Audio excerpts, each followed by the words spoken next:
Well, welcome to Good Business Pays TV, the podcast where you can find out everything you need to know about late and slow payments to small businesses.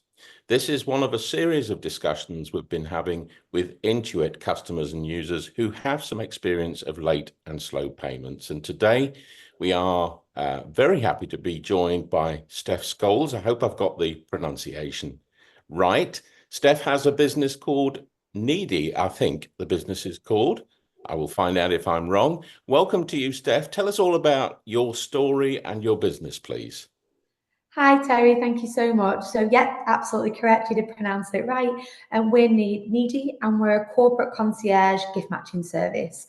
We use psychology and AI to pinpoint the perfect, thoughtful gifts for our corporate clients based on this psychology and human approach. So we're lucky enough to be the corporate gifting partner for companies like Intuit, Virgin, Microsoft, Rio Tinto. And what that means is we are making sure that they are rewarding their teams and clients and motivating and retaining them through thoughtful gifting, all while supporting the best independent businesses throughout the UK. So tell me more about that, the psychology of gifting, because that's very interesting. I've worked in big companies. I haven't come across it before. How does it work? So the technology is all now built and developed. And what it means is you can answer a few psychology inspired questions and the technology will pinpoint you to the best gift. And that might be, an experience. So let's say someone's just had a new baby. You don't necessarily always need the hampers of baby grows and the flowers. It's all about those thoughtful giftings. So our psychology will actually bring up things on there like a cleaner so the parents can put the feet up, or a fresh food hamper because that's what you really need when you've just had a new baby. And it's all about those really thoughtful gifting. So that's how we're a little bit different to your normal gifting marketplace. I can think of all sorts of examples for that coming up to Christmas, especially. Exactly. So I'm imagining your business model now. Mhm. Obviously, you've got gifts over on one side and you've got customers on the other side. What role does cash and cash flow play? How does that work within your business? Well, it's huge as we are the middleman, we're the marketplace. So how our model works is we speak to our corporate clients and they need X amount of gifts or, branded swag. We will then go and find the perfect merchant who works on our marketplace to match to that client.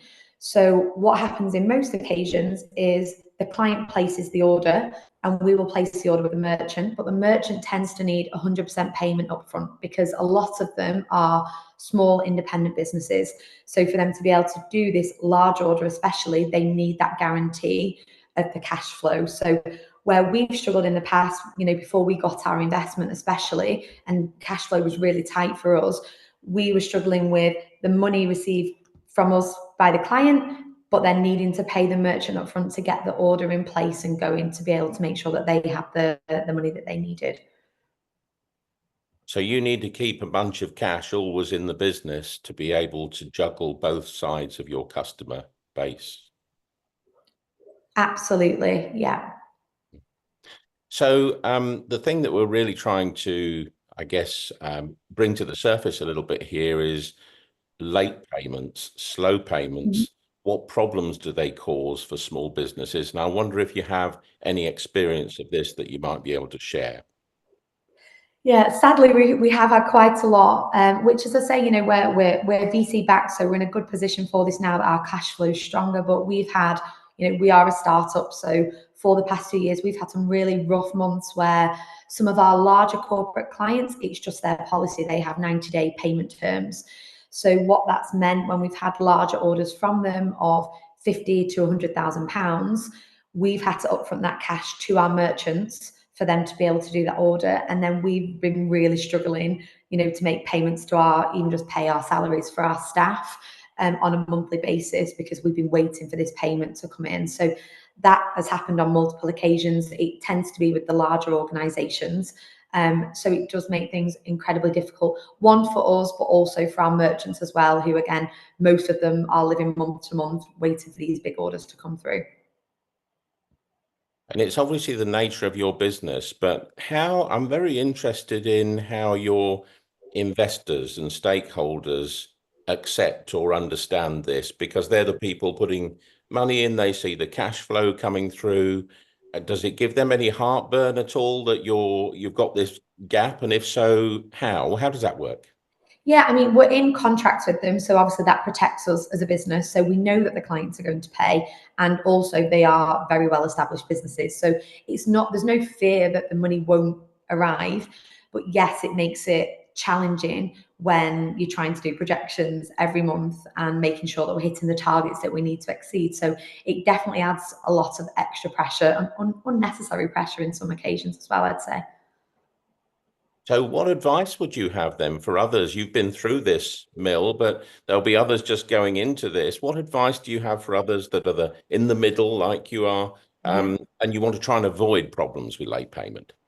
I think it's just putting those agreements in place with a lot of your clients. So the reason we got into this scenario is because we were probably a little bit inexperienced. So we were just taking the client's word of it's 90 days and that's all they can do. And it was actually when we met with a fantastic team of EAs from Unilever, and they were asking about our payment terms, and they said, oh, you're classed as a small business, right? So we are. And they said, oh, that means that we can put you down as a 30-day payment term because you're classed as a small business. Usually we're more than that. And it's just knowing these things which we weren't aware of. So now when we're entering into contracts with our corporate clients, it's saying to them, we are a small business, so we do need to take a 30-day payment term. And that for us is absolutely perfect because we have the cash flows upfront to our merchants, but we know the money's coming through. And then it's working with brilliant, like Intuit are a fantastic example. They're one of our best clients, and they're brilliant. Every month when they place orders, the PO immediately comes through and the money's in the bank. And that for a small business like us is just incredible because it just means we can pay our merchants instantly. We're never worrying about the cash flow coming in. So the more bigger companies that you can get on board to get those agreements in place is going to help your business massively. I think you've probably got another business opportunity advising small businesses on how to get the right contracts as well, because some of the companies that you mentioned, they're not always easy to deal with, large companies, when you're a small one. That's it. It's almost like, they're calling the shots, aren't they? Especially if I look back over our journey where we really wanted to get them on board, and you kind of will do anything to get that relationship going. But it's definitely come in our experience that now it's not worth it waiting those 90 days, and it's just being a little bit stronger in those early negotiations to say what we need to do to fit our business model too. So on the opposite side of the coin, we've talked a little bit about slow payment and late payment, but one of the things we also want to try and help people understand is when they pay fast or when they pay on time, it allows small businesses to do different things. Likewise, have you got experience of that at all? Yeah, absolutely. I mean, QuickBooks, as I say, Intuit QuickBooks, they're a great example. So they place the order. It just means that they get a better service because we can get the order confirmed quicker with the merchant. It means the merchant's happier and not panicking about cash flow coming through. So all in all, it's a win-win for everybody. The corporate business gets the best experience. The merchant's happy. Our cash flow's great. It means for smaller businesses that you're not stressing about things like, can I afford to pay my staff this month because we've got this huge amount outstanding from the business.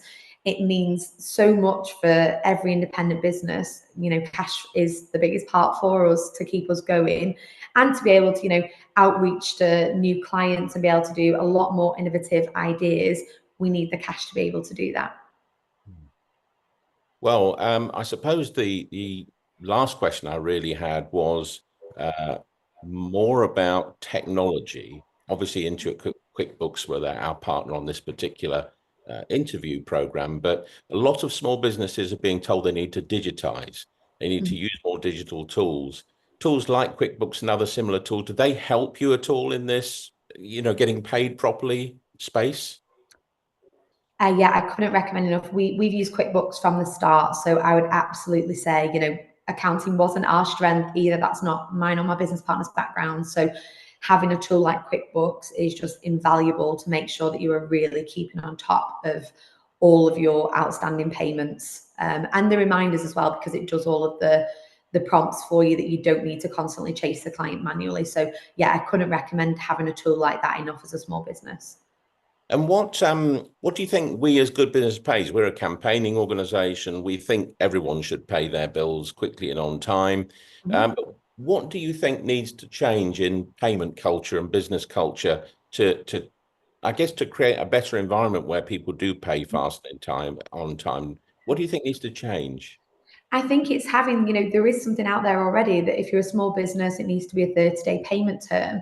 And I think it's with the larger organizations, especially, they need to be fulfilling that side of the deal on their side. And it's having those conversations that if it's a large organization, they probably can afford to have the 90-day cash flow. But I think it benefits the economy, it benefits us all if people stick to those 30-day payment terms all round, no matter if you're a small business or a large organization.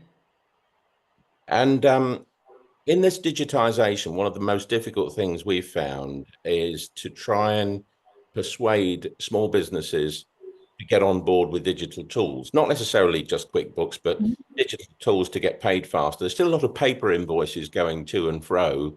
People don't think it's worth, sort of making the effort. Have you got any advice for us or anyone else that's trying to get small businesses more engaged in this process too?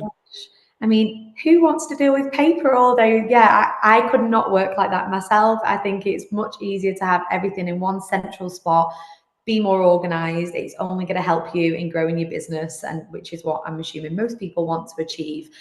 Yeah, get rid of the paper. It's better for the environment, better for your organization. Use tools that are available to you. It's going to help. Well, thank you, Steph. You're a shining example to other small business entrepreneurs. I can see that by the way your business is growing. We look forward to probably using your site, but also watching your business grow successfully. Thanks very much for joining us. Thank you so much.